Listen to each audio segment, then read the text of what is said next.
এক রাতে যখন সবকিছু নিস্তব্ধ, তখন একজন মহান আলেম তাহাজ্জুদে মগ্ন, কিন্তু পাশের ঘর থেকে ভেসে আসে মদের নেশায় মাতাল এক যুবকের গান। বিরক্তি নয়, বরং করুণা জাগে তার মনে। কে এই আলেম? কিভাবে তিনি বদলে দিলেন এক মাতালের জীবন? শুনুন আজকের গল্পে।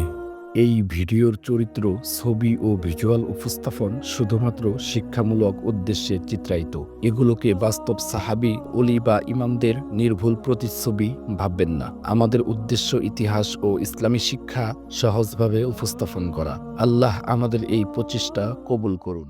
ইমাম আবু হানিফা রহমতুল্লাহি আলাইহি প্রতি রাতে তাহাজ্জুদ নামাজ আদায় করতেন।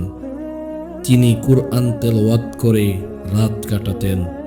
তার এক প্রতিবেশী ছিল যিনি মাতাল ছিলেন এবং রাতভর গান গাইতেন, কবিতা পাঠ করতেন, চিৎকার করতেন।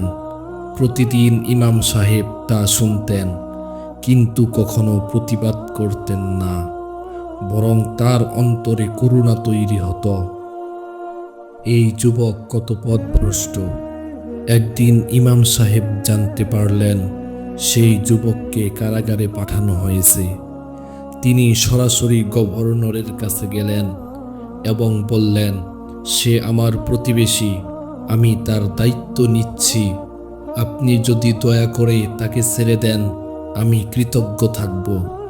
ইমামের প্রতি গভর্নরের সম্মান এতই বেশি ছিল, তিনি তাৎক্ষণিকভাবে যুবককে ছেড়ে দিলেন।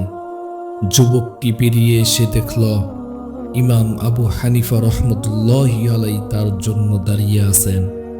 চোখে পানি এসে গেল। কাঁদতে কাঁদতে বলল, হুজুর, আপনি আমার জন্য এত কষ্ট করলেন, আমি তো আপনার বিরক্তির কারণ ছিলাম।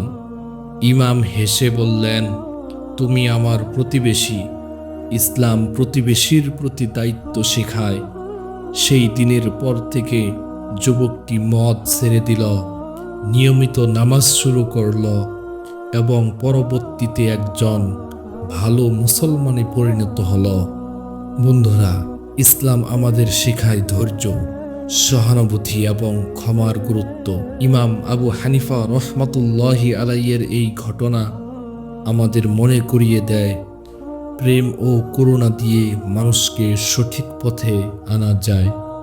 আপনিও কি চান এমন ইসলামিক মন ছুঁয়ে যাওয়া গল্প শুনতে? তাহলে অবশ্যই আমাদের এই চ্যানেলটি সাথেই থাকুন। আর ভিডিওটি ভালো লাগলে একটি লাইক অবশ্যই দিন, শেয়ার করুন বন্ধু বান্ধবদের সাথে এবং চ্যানেলটি সাবস্ক্রাইব করুন।